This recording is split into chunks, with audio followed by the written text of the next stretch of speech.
This is Inside Out. Oli ku the Inside Out where Joseph Tamale Mirundi akusimira ebiri munda n'abizza kungulu. The Inside Out nosobola okubitegeera obulungi. Mirundi yatutegeeza gye buvuddeko katono nti ebyobufuzi bwange gye bitambulamu mawe ye muntu w'okutunulira tomanya gy'anaawunzikira. Waliwo olutalo olw'obusika bwa Yoweri Kaguta Museveni. Olwaleero ne Joseph Tamale Mirundi The Inside Out njagala kulaba ngeri ki gy'abitemaate. Kaakati kankubuulire nawandika akatabo kano. Museveni's succession will be bloody. Bajja kutingana. They are about to kill each other. Nanti oba okoze bubi lwaki? Why do you start it that way? Why do you want it to be bloody? Why can't we prevent it? Kugambye offered on Wednesday 1st January. Yes 2020 kana akatabo. Why Museveni? Nemba gamba nti bano badi justinze ekibiina kyabwe bajjemu ba independence bajja kusigalamu. Adjusting the trap. Nibaga bajja kusigalamu. NRM mtasobola kwedimitenga ba independent kubanga many of the independents are members sponsored by another group. By NRM. Yes. Ekitegeeza kati olwana nani era nakwenda kawande offered on Friday 7th February 2020 at my residence in Kichengera, completed at 3:25 p.m. AM. Samwenda ogw'ekiro. Yes. Oba olitunula. Anti bwe bakanze lwenkola tewali bazzukulu bajjajja n'omuwa ssente n'akomawo ate azibwa jjajja w'omukazi n'akomawo jjajja kyende n'omugaa kankuwerekere ku dduuka ogule bw'omuwa ssente azibwa jjajja omukazi n'akomawo naga jjajja kyende mu bumpimpi oba wadde ati tajja kkoma yagirabanga ki ng'omuzannyo nti ssente oziwa oli bw'omuwa bw'otwala bwazza bw'otwala kakati nze obutabo bwange buno omuwandiika. We are in danger. This country is sitting on a time bomb because of Museveni's family. I'm telling you. And I want to assure these people, flaunting a woman, however, whatever publicity and money she has, the woman will never rule Uganda. Who is planning? In the next 50 years, we cannot have. Hey, they are planning the woman. Museveni's family. If he is not, the problem Museveni has made, Museveni has not found, is overlooking one factor. My family can have quarrels because I have so many sons. When I use power in the conflict does not spill over to other people. It's maintained in where? In the family. Yes. But when you were government, when the first family is also a ruling family, not a real family, if it is split to the core, the Gwanga Baribari will do. Museveni's family is split into two formidable forces. I think the succession thing is settled. From Museveni to Muhoozi. Gambia is not settled. It is settled. The other side is sponsoring a woman. And Muango mpakanya. Muhoozi is the next president of Uganda. Obo butambi ona wabumala. No. Obo Muhoozi abuwangula. Nkubuli, I don't know. I'm an intelligent man. But I'm a risky taker. Museveni's family is deeply divided over. And Museveni is balancing the boat. You cannot balance the boat over a state. The mistake Museveni has done is to balance the boat. Not today. I was shocked. Left Agep. When in a meeting they discussed to mobilize billions to fight and destroy Muhoozi. One faction in Museveni's family. If he challenges me, if he does not reach him, I can give him a copy of the CD. And why? I thought Muhoozi is a family member. Why would they destroy a family member? Because if it gets out of their family, who else do they trust? In fact, because of my immaturity, I cannot air it. Napikism. Kenatadde ku social media ekkulu kukanka kagendo nonye kanka uli akasajja kenatadde mbye kwogera. We can even put Museveni and his son and drag him to ICC in a meeting presided over by a family member. era mulabye ku byuma byange ng'alaga somewhere. He said, let us mobilize. Yeah, we have more money than him. And he said, he mentioned his source of money. The business community is contributing a lot of money to destroy Muhoozi. Usually, he gets contributions. The other source is not mentioned. The other source where he gets money to destroy Muhoozi is not mentioned. And it will remain unmentioned to the public. It's only Muhoozi who knows it now.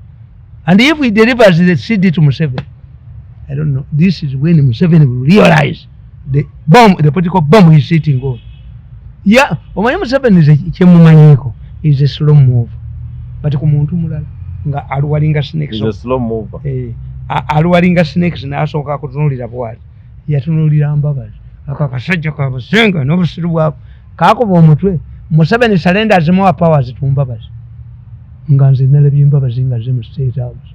Mbabazi yajja mu State House. Yali tayimirira ng'agenda mu paaki.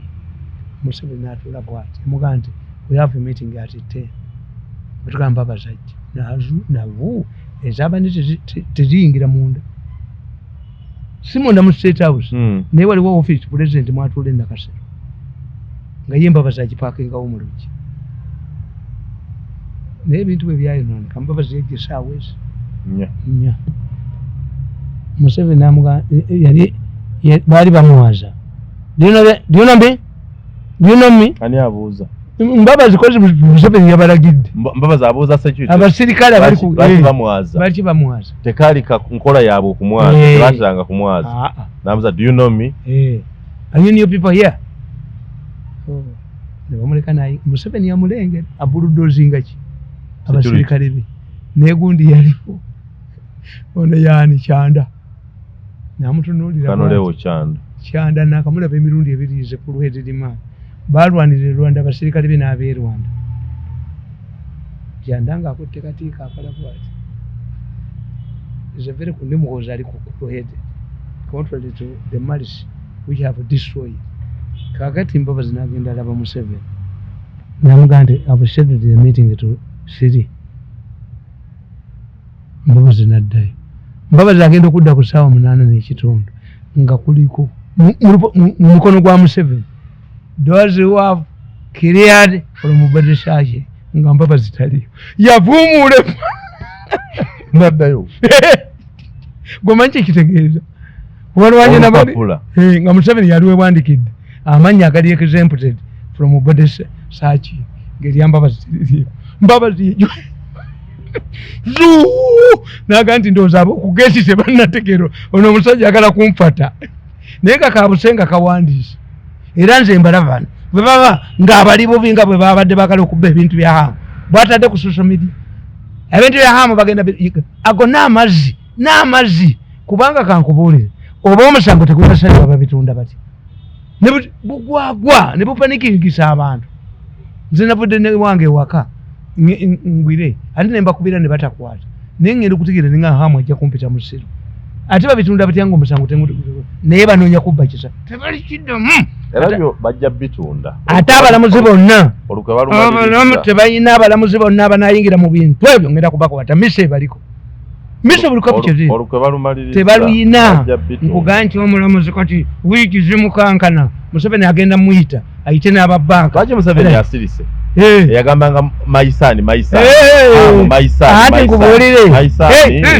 omanye ekyagwa ku bano ab'abalenzi bagenda n'abakazi baabwe nga abali bubi nnyo okumwegayirira tewali kyesimanyi wano naye yagambanga omulamuzi yenna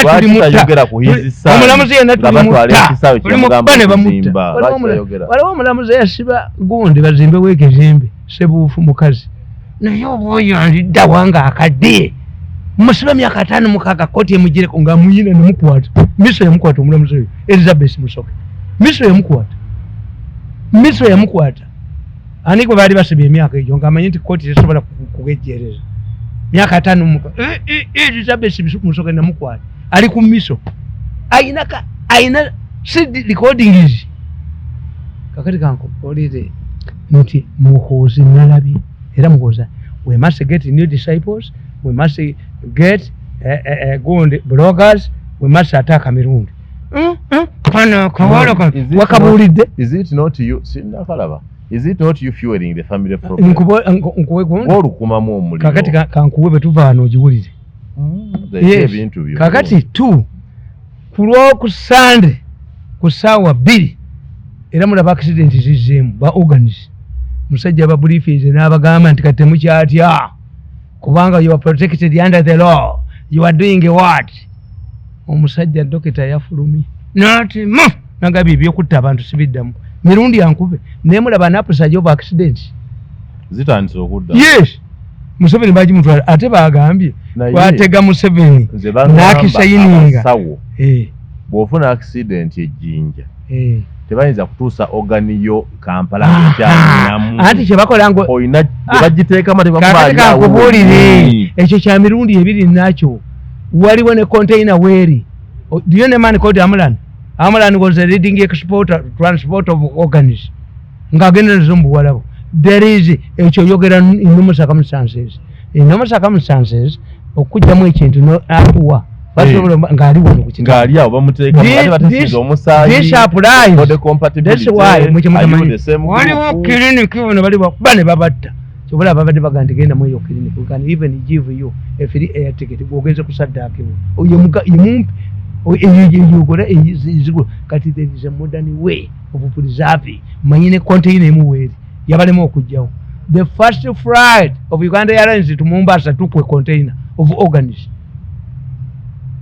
They have a crude way.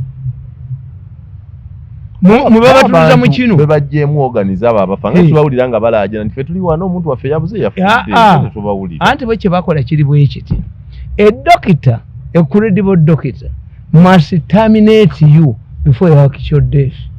Ebyomufuta ebikola era owa boda bw'aba kyali mu omuserikale kabanga linamutuuse mulago immediately nga tandaba mu $1,000 1000 ate balinamu ne boda boda zaabwe nti mutomere eriko abantu bwe bati baffe.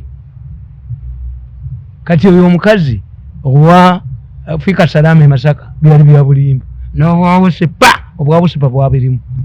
Kale katumalize bwetyo olwaleero kubanga Joseph Tamale Mirundi kati ngenda bwebekugusya ebyo bonna buli buna bonna mukozi yabufunye kakati mu mulumbe nze mu nnombe nabakwasiriza kanisa bati mwina kyo mu mwanja musajja mutiitiizi nnyo naawe balina emyaka 10 oyo wekawad njagala benga abakuba tabala lwaki obuntu tobuwa Museveni n'obuwa Muhoozi komanda w'eggwanga lyaffe ye Museveni okolera baabunoonya gye buva ne baga nti abutuusa ku Museveni yamuwa kakati omusajja omunajja n'abanyumiza nti mbadde mulaba mu State House ti aleese obutambi obwo n'abuteeka ku modern system which means Mirundi yawa Museveni balina channel mubakwataganira ne bateekawo research erimu military intelligence erimu ISO ne bangoberera emyezi 6 ne bakola report finance bayitumwebaza eka tumwebaza namuvaako era bagambye okusanyawo mwenda nati omwana oyo mwenda is one of the best ayina obwongu buyitirivu wategerera omuntu omugezi okutesinga ddenga bwe baafuna oyo omusajja bwe batandika okutunda nga bagibagulirizeeyo business eya organize mwenda yabagamba I've listened attentively. When I'm going to do business I ask myself, am I a supplier, am I a middleman? Nzisirabyemu kati Mirundi omanyi ebintu ebikusobolera mwenda mukwano nnyo wa Muhoozi bali bwe bati basiiba bonna kati ayinza kubanga era ate mukwano nnyo gw'abatayagala aba nkugambye bagambye musanyawo mwenda asanyisikawo bagambye kuba mwenda bamugjewo bagambye kuba mwenda yabaddukako tebalina kye basobola kukola balansinga ati eno n'eno yali nabo luli naye blood thicker than water nalibyo Muserunga agamba nti Saleta tayagala Muhoozi blood thicker than water ayagale gwe omina kwa omusaayi gwe bwetyo bwetumaliriza olwaliro the inside out ne Joseph Tamale Mirundi continues next week. Nze Simon Muyanga Lutaya.